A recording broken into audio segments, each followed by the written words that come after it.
Alright, welcome back. We are about to do the rares, and I'm very excited for the MOM rares because they seem to maybe be the most powerful cards in the set, but we shall see, and let's make up our minds as we go. So, Ancient Imperiosaur, 21 mana to cast, but it's got Convoke 6, so it can be 15 mana to cast. It's a 6/6 with Trample and Ward drains 6 mana from your hand, so that's not bad. When this creature enters the battlefield, it gets +X/+X. X is 2 times the number of creatures you control, including their reinforcements, up to 6. So if you have a token stack, you can possibly give this card, it can come to the battlefield as an 18/18. So that's actually really good. An 18/18 with Trample and Ward is pretty strong. So I like that actually. And especially pair this with Broken. You can totally bring in a huge dinosaur with haste. Yeah, really cool. Already, right off the bat, a very intriguing green creature. Archpriest of Shadows. A 4/4 human warlock with Death Touch. See if that matters at all. When this creature enters the battlefield, target creature gets +1/+1. Okay, so it's one of these. If that target is not this creature, it gains Death Touch until end of turn. Okay. When a creature you control with Death Touch deals combat damage to your opponent's planeswalker, pick one of the top 4 non-spell cards from your graveyard. Move that card into play under your control. Okay, that's really strong. That is actually a very good ability. So basically, if you have creatures with Death Touch already on the battlefield without even having to give it Death Touch with this creature, as long as this creature is on the battlefield, you can totally just grab things from your graveyard and put them into the battlefield. So this is a natural pairing with Jace Vanguard. Trying to think of other things that destroy your library. There are a few. I think we get a few in this set as well, which is going to be good. So yeah, this card sounds awesome. Definitely going to use it. Can't wait to play around with it. Baral and Kari Zeb, 9 mana with Menace and First Strike. So it's similar to the original Kari Zeb from Kaladesh, 2/4. When you cast a spell cards in your hand gain 4 mana. Your first creature gets +2/+1. This effect can trigger only once per turn. Well, that's a bummer. The only once per turn kind of sucks. I wish it had at least twice per turn. 3 maybe at the most. I think beyond 3 it's getting a little ridiculous. It's probably infinite loop too easily, but once per turn, I still think that this card might be usable. Spell cards in your hand gaining 4 mana when you cast a spell card. Yeah, I think that might be powerful enough of an effect that makes this card worth it. Definitely gonna play around with it and see if I'm right about that. But very cool. I like it. Bloated Processor, 9 mana, 3/2. When this creature enters the battlefield, you may have target creature you control gain imminent death. When a Phyrexian creature you control dies or loses a reinforcement, this creature gets +1/+1. When this creature dies, create 2 incubator tokens. Those cards gain oil counter X. X is this creature's power. So I actually don't care too much about the bottom or the top part of this card. To me, it's all about the bottom. Yeah, you can get pretty good oil counter just by buffing up this creature and then sacking it. So, might be usable if you're playing oil counter as a theme of your deck. So, not very strong on its own, but yeah, see what happens when you add it to an oil counter deck. Pretty cool. Breach the Multiverse. Okay, this is one of my favorite cards from this set. It's a spell card. It costs 21 mana, so it is pretty pricey. But destroy the top 10 cards of each player's library. So that's already, we're already talking about cards like the one a few back, Archpriest of Shadows. So that's already a natural fit for this spell.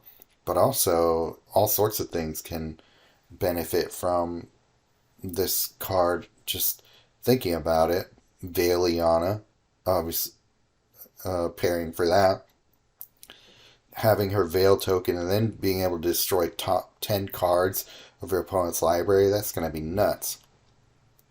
Pick one of the last 4 Vanguard or creature cards from your graveyard. So you get to pick which card you pull from your graveyard and put into play. Pick one of the first 4, and you get to do that twice.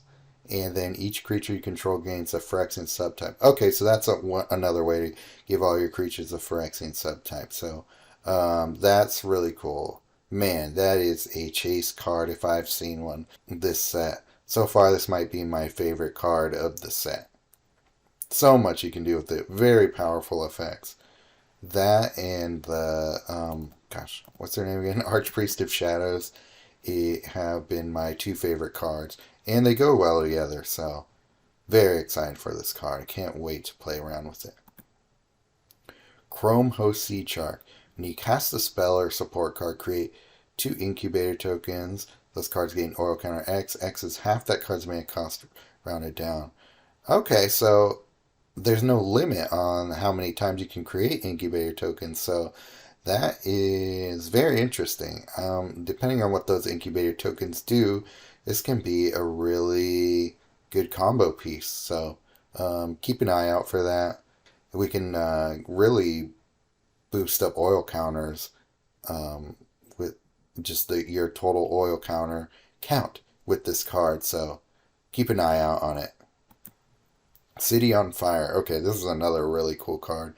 20 mana, 4 shield support with Convoke 6.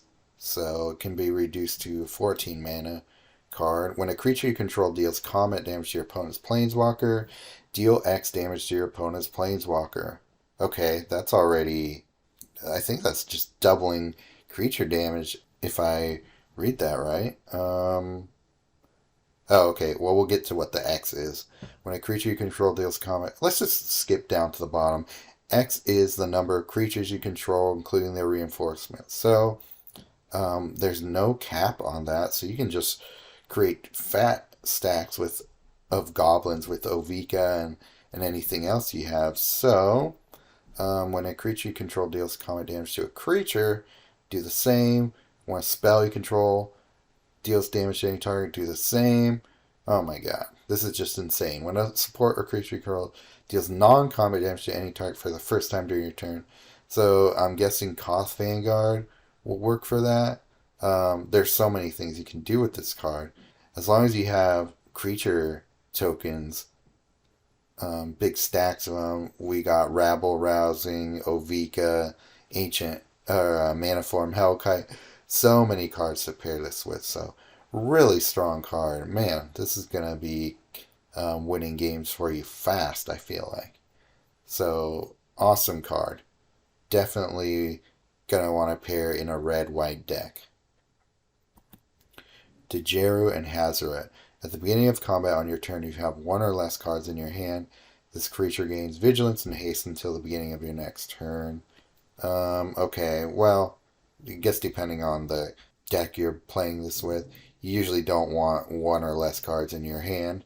But okay, when this creature attacks, pick one of the first 4 cards from your library. If it's a legendary creature, move that card to play under your control. Okay, that's strong. Move all cards that weren't fetched this way to the bottom of your library. Interesting. But yeah, that's a pretty strong effect. Yeah. So just add some legendary creatures to your hand and just play them from your library. Cool. Yeah, I think it's worth playing. Drana and Limvala. Creature, vampire, angel. 3/4 with flying and vigilance. Okay. Activate 5. This creature gets +0/+3 until the beginning of your next turn. When you match an activated gem, gain 3 life. Your opponent loses 3 life. Okay. Um, Not amazing abilities, but all pretty solid. Might be a little too weak for most players, but I think it's a playable card, especially in low to mid tiers. Yeah, not bad. Dusk Legion Duelist. It's a 5 mana 2/2 with Vigilance. Pretty good, actually, if you think about the relative power for some of these other cards, especially in the uncommons. If this was an uncommon, it'd be like 16 mana or something stupid. When this creature gets buffed for the first time during your turn, draw a card, gains 3 mana. Most decks, this is going to be too weak of a creature to play with, but not a bad little weenie card. If you're playing a basically low mana cost deck, then this card gets more useful, but I think it's not quite strong enough to make the cut with most decks. Errant and Giada, Human Angel with Flash and Flying, 2 and 3. When you cast a card, if it has Flash or Flying, draw a card. It gains 8 mana. This effect can trigger up to 2 times per turn. So I gotta look. There were a lot of cards that we've come across that have Flash and Flying, one or the other. Draw a card, gains 8 mana. That's actually not terrible.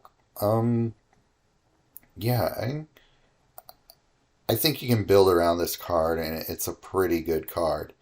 But it's not a card that is going to do a lot for you on its own. I think that you're going to have to build around it. But intriguing. Oh, yeah, I love the art for this one. Just so cool, so colorful. All the shapes and bright colors are very visually appealing to me. So I just wanted to showcase that. Fairy Mastermind. Okay, they spoiled this one already. I think it's just not a very effective card. At the beginning of your opponent's turn, this card's level becomes 1.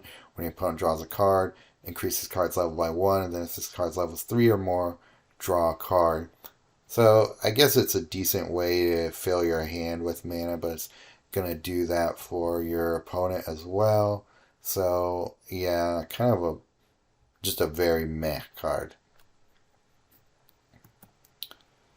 Galta and Mavrin, 25 mana, a 12/12 with trample. So I'm already thinking broken. When this creature attacks, you may create X vampire tokens. X is the number of creatures you control, including their reinforcements. Okay, that's pretty strong. If you don't, your first creature gets plus Y and gains trample. X is the greatest power among other creatures you control. Okay, so this card it might be the new Quartzwood Crasher.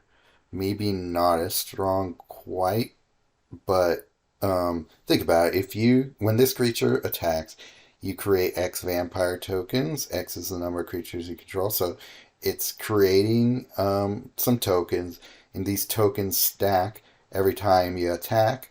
But you can also use it to buff up your creatures. So yeah, this is a really intriguing card.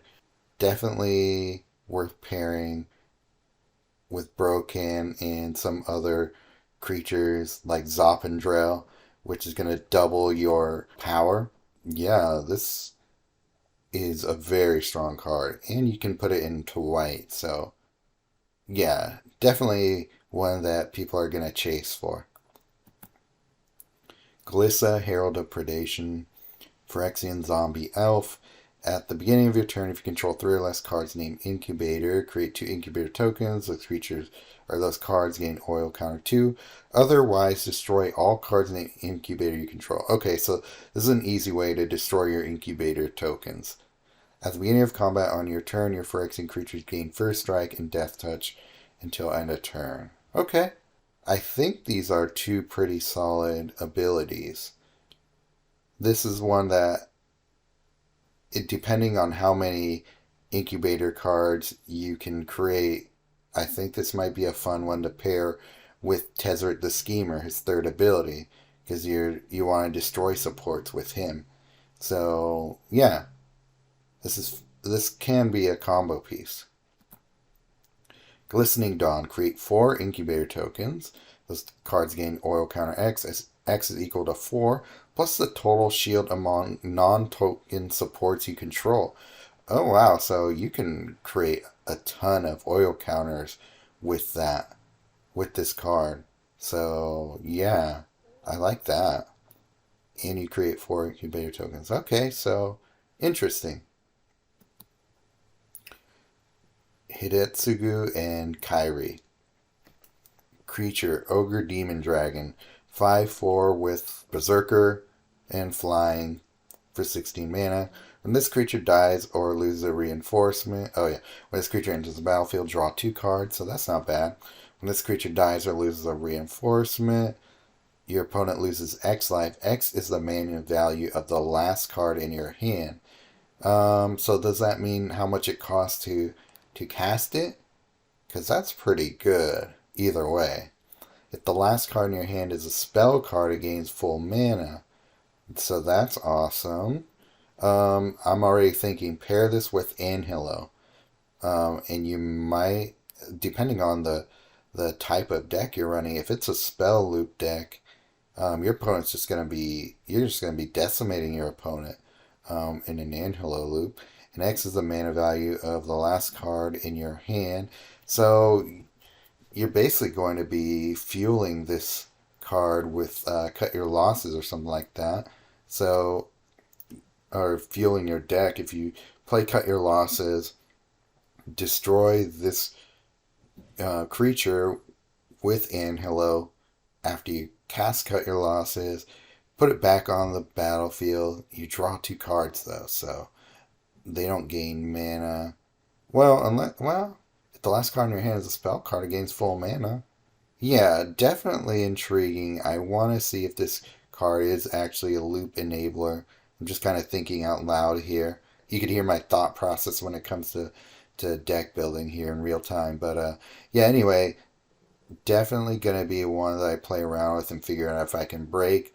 I think it's possible, but I'm going to have to see in practice. Inga and Essica. I love the art in this card as well.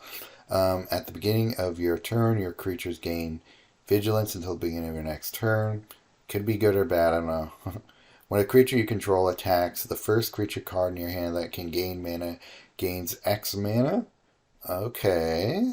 X is equal to 1 plus that creature's reinforcements. Alright. When you cast a creature card, draw a card, it gains 3 mana. Okay. So, pretty useful abilities, actually. When a creature you control attacks. Yeah. So, this is a good way to get mana into your hand. Very cool card. I like it. I don't think it's like overly powerful, but it's strong enough to get a lot of mana into your hand, I think. Knight Errant of Eos. A human knight. 4/4 for 14 mana, 8 convoke. When this creature enters the battlefield, pick 2 of the first 4 creature cards from your library, move those cards to your hand, those cards gain 5 mana. Okay, that's a good way of getting creatures into your hand. Yeah, I actually quite like this card. For white especially, that's usually something that you get with green, but the fact that you get this with white, good way to get creatures into your hand without having to use other means. So yeah, I think it's a sneaky good card, and it's got Convoke 8, so it makes it even cheaper to cast after a while. So yeah, pretty solid. Kogla and Yadaro, creature, ape, dinosaur, turtle. When this creature enters the battlefield, you may have it fight target opposing creature. So it's 7/7, so it's pretty beefy. It does cost 19. If you don't, this creature gains trample and haste until end of turn. Okay, so I think you get the choice to have it fight, but trample and haste for 7/7, pretty good. When you exile this card from your hand, if it has 12 or more mana, destroy an opposing enchantment or artifact support. Draw a card. Each card named Kogla and Yadar in your hand gets +2/+2. Your creatures named Kogla and Yadaro get +2/+2. Okay, so if you already have one in your hand, I'm thinking that's where the buff comes from. Um, that's pretty steep. When you exile this card from your hand, just to destroy an artifact, or yeah, an artifact or enchantment support, and to draw a card. Um, I don't know. I kind of like the that uncommon dinosaur that does the same for you without having to exile this card from your hand with mana in it. So, still pretty decent card, but I don't like it as much as some of the others so far. Nahiri's Warcrafting, an opposing Vanguard support, loses 5 shield if you can't deal 5 damage to target creature, discard a card, then draw 2 cards. So at least it's a double duty card. Neither of the effects are amazing. Opposing Vanguard support is probably the best part of this card. But yeah, not too special. Ozolith, the Shattered Spire. When a creature you control gets buffed for the first time each turn, it gets +2/+2. Okay. So you just get an extra buff on top of a buff. Mana field, target creature you control gets +2/+2. Okay, so you're basically buffing +4/+4 with the mana field. When you exile this card from your hand, it has 3 or more mana, draw a card. It's a pretty mediocre effect for most players. I think this card can be useful in lower tiers, but in platinum, high level competition, just not strong enough of a card to really be worth putting into a deck. But hey, for your alts, maybe. Pylon. 8 mana spell with Convoke 6, so it can be a 2 mana spell.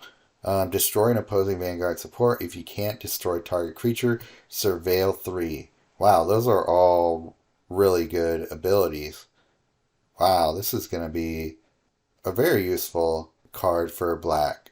Just a pretty solid card overall. I like it. Yeah, I think I'll probably be using this card if I get it. Nice.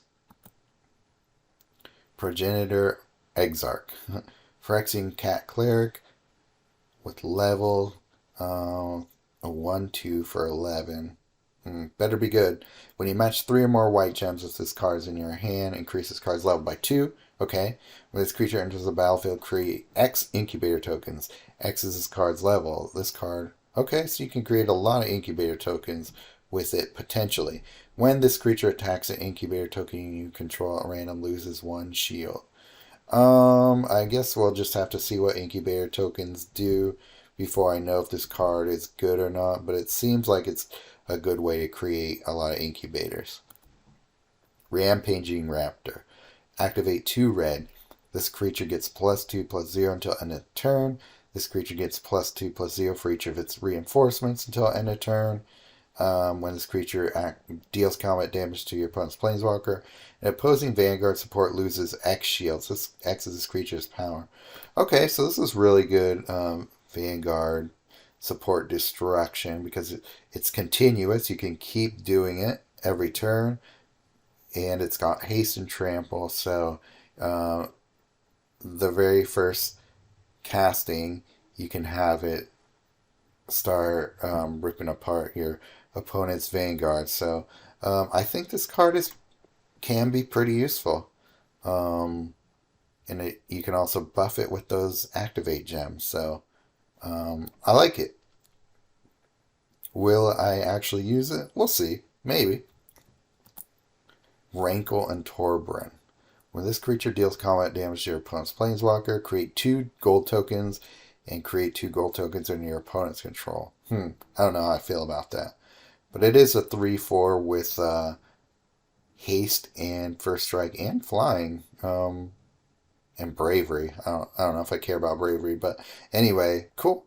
You may destroy the last creature you control. Okay, so you get the choice. If you do destroy the last opposing creature, okay, Deal X damage to your opponent's planeswalker. X is 2 times the number of creature cards you control, including their reinforcements. So I don't know if that takes effect after you've destroyed your creature, so what's left over is what it counts, or if it counts like if, say, you destroy a Thopter Spy Network stack. If it counts that stack into play, because if it does, then that's a really powerful effect, or potentially really powerful effect. But I don't know.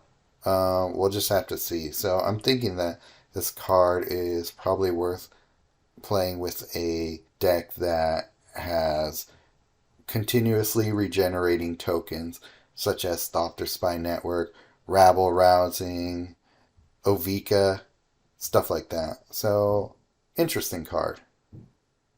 I don't know if it's one of my favorites. No, it's not one of my favorites, but I think that you can do fun stuff with it. See double. At the beginning of your turn, if this card is in your hand, mill 8, this card gains 4 mana. Okay. If you have a card not named See double with full mana in your hand, create a copy of that card in your hand, it gains full mana.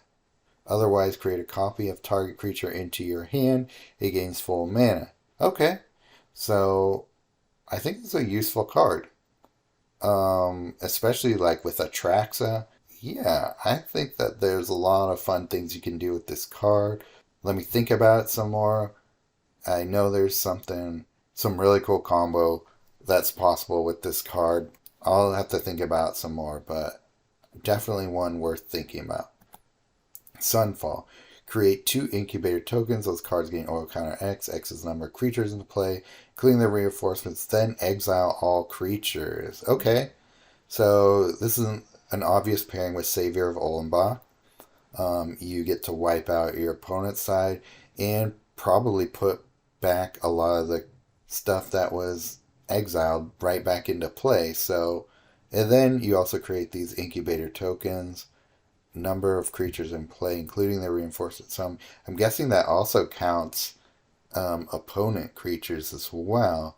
So yeah, this seems like a good way of creating a lot of oil counters. Interesting. I think this is a pretty solid board wipe. Transcendent Message. When you match 3 or more blue gems, if this card's in your hand, increases this card's level by 1. Draw up to X cards. Those cards gain X mana. X is equal to this card's level. Yeah, it's a pretty solid card draw, I think. Especially if you're playing it in mono blue. It's got Convoke 6, so you can make it pretty damn cheap. I like this card. I think we haven't had a really effective card draw spell in a while, and I think this might be one of the better ones.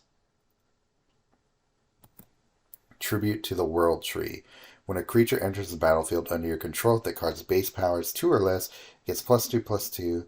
Otherwise, draw a card. It gains 4 mana. This effect can trigger up to 5 times per turn.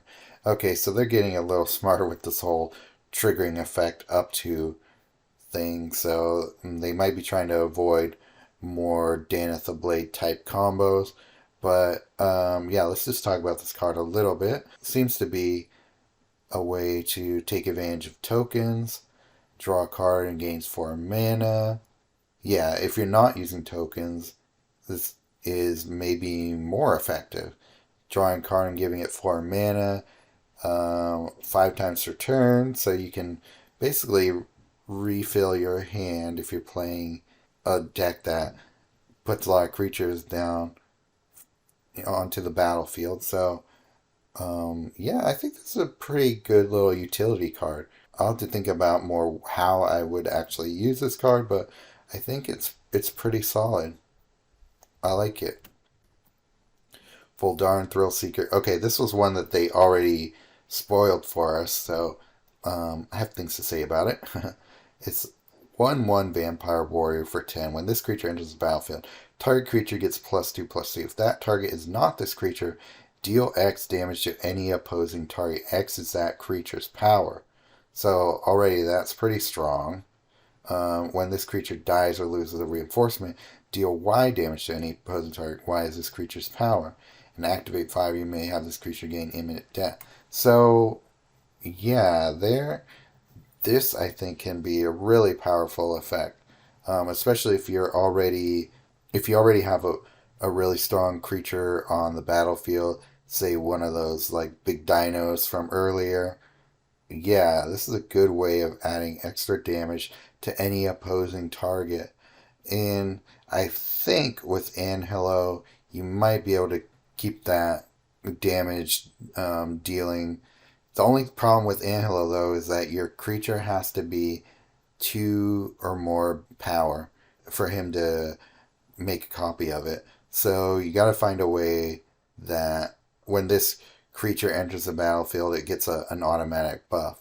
And the one that I'm thinking of is from Origins, Angel's Tomb, that gives your creature +4 buff when it enters the battlefield. So that's an easy way of creating more damage for this Thrill Seeker to do. So I can't wait to try and pull out that combo and pair it with some other tough creatures. So this is going to be a fun card for me to break. All right, and those are all the rares. And wow, what a good group of cards there. There are only a few that I thought were just straight up bad. Some were better than others, but there are some really good cards in this set of rares. So I can't wait to try and get my hands on a bunch of them. All right, on to our last video, the Mythics and Masterpieces.